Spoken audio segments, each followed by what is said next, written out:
Hello and welcome into the Knicks-Verse. My name is George, and if this is your first time here, or you've been here before but have not subscribed yet, please do so and hit that thumbs up button for me. Really appreciate the thumbs ups, and drop your comments. Love hearing your feelings and thoughts about what's going on with our Knicks.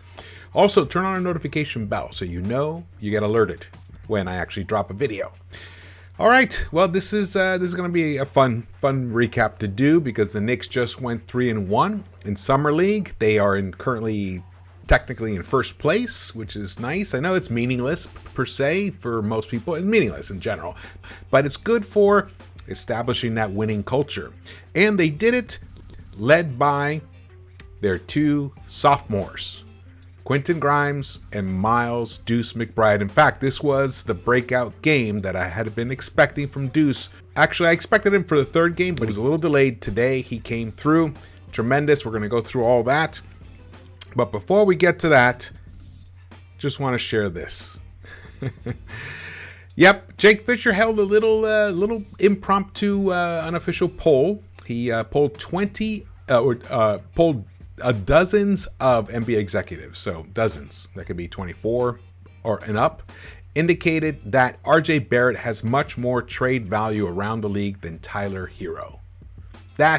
It's interesting. It looks like the league is finally starting to catch up to what we have known all along, that RJ is a special player. And I'm going to get back to this because I'm going to touch on the latest news with Donovan Mitchell after I finish this recap. It's going to be a quick recap because, it's a Summer League game. Here we go. So, 102-89. Now, what's interesting about this, the Knicks are in line to get to the championship game. Only two teams are picked for that. And right now, they're tied with Boston and Portland at 3-1. But the Knicks, it goes by points differential. The Knicks are number one in points differential. They're 11.8. So that's great. And also they're fourth in most points scored, 95.3 points per game. So the Knicks they're right there. I have a feeling they're going to get it. It'll be nice. It'll be a really nice thing for them to do.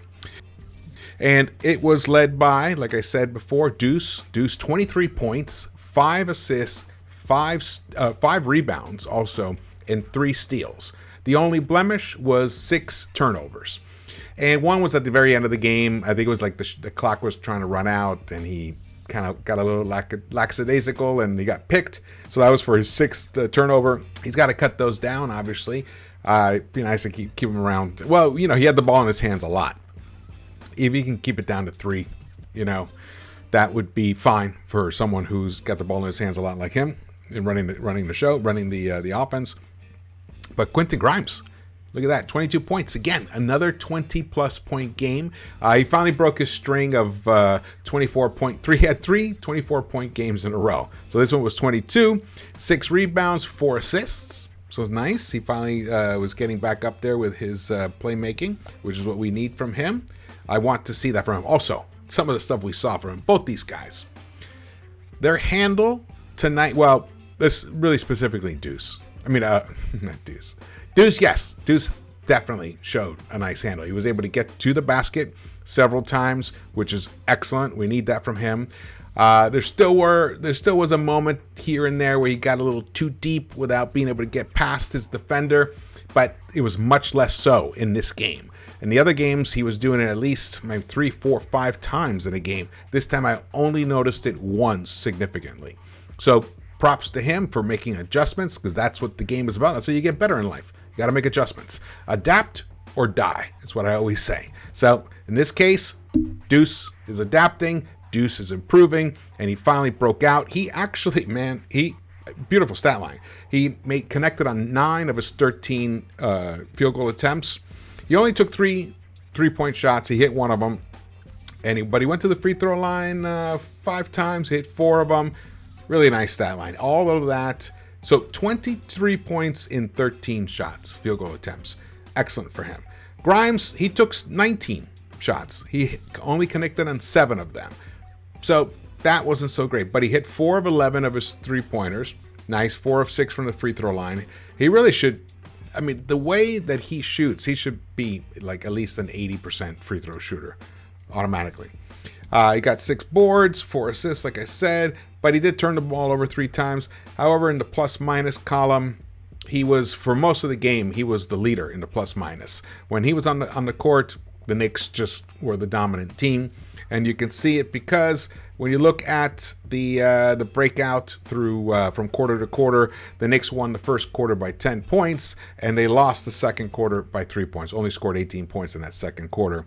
And the third quarter was the highest scoring quarter for both teams. They both tied at 29 each. So that was a big quarter. They were hitting those threes that quarter. Then Orlando went cold, and the Knicks stayed, they stayed active. They kept moving the ball. They kept getting deep to the basket.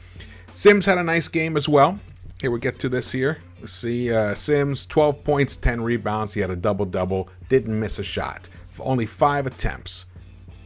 I'm really impressed with Sims. He's just, what he's doing now, which is beautiful, which is what we need our bigs to do.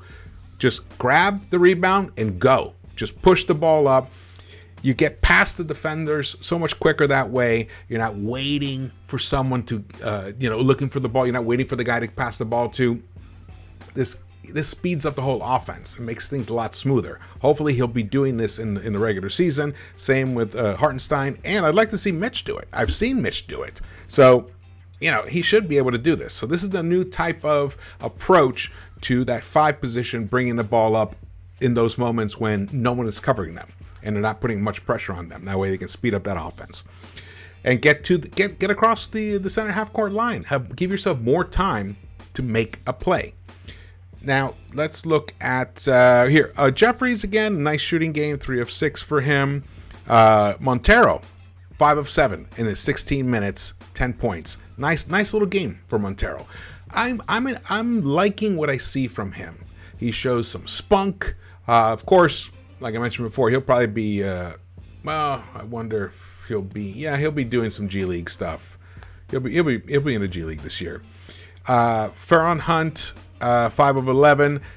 Trevor Keels, 4 of 11. But the 4 buckets that he made, I really. Well, he misses 2 3-pointers.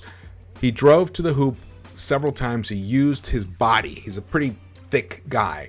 He used his body to muscle his way to the basket, and he finished pretty decently. So he finished 4 of 9 on his drives. 4 rebounds, 4 assists, 10 points. Nice balanced scoring from the starting unit. Everyone was in double digits. And for Hunt, 13 points. So, good game. The Knicks, this team is a good team. I mean, unfortunately, they lost to Portland. Would have been nice if they'd been 4-0 and they'd be solidified in that championship game, to reward all that hard work that these guys have been putting in. I mean, basically, with Grimes and Deuce, they were interviewed by 3D, Dennis Scott, after the game, and they said that they've been working. They've been working all summer. Since the season ended, they've been working on new moves. Grimes has been working on his handle, on his playmaking, and it shows. Man, he smoked a couple of guys tonight completely. And whereby last season you wouldn't have been able to get past the guy, and he would have bailed on the play. He would have just passed it out. This time he kept it. He did some hezzy moves. And he would just blow past this guy. Really excited about what's happening with Quentin Grimes, and apparently people are noticing, because it is said that the Utah Jazz are interested in any type of trade that involves Donovan Mitchell and the Knicks. They're interested in acquiring Quentin Grimes. It's a bummer, because definitely having someone like him, he's not a 6'7" or 6'8" prototypical wing, but all his other aspects of his game are 3-and-D type aspects. But the thing is, he also can be that secondary and tertiary playmaker, especially now with that ball handling. So we'll see. It'd be nice if we could hold on to him, but we'll get to that in a minute. Let's keep going here. As you can see, here's the plus minus. As I mentioned, plus 14. They did well. Let's look at the team stats. Knicks shot 52.6% from the field. Outstanding. Only put up 76 shots and scored 102 points. That is pretty good.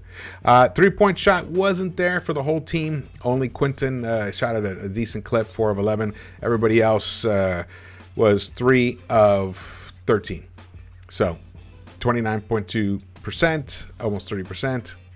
Not that great. The free throws, again, look at that, 65.2%. Knicks, I mean, the real team, the main team, has got to hit their free throws this year if there's any hopes of getting back to the playoffs. The rebounding, this time we delivered. We owned those boards 43-36, and you saw that Jericho had 10 bounds there. So nice. It was very spread out. I think Grimes had 6, Deuce had 5. Really nice job on the boards for the Knicks. And even though they did commit more turnovers, they were able to maximize their possessions with a tremendous field goal percentage right there. Man, 52.6%. All right. Well, now let's get to this. So, Shams tweeted this out yesterday.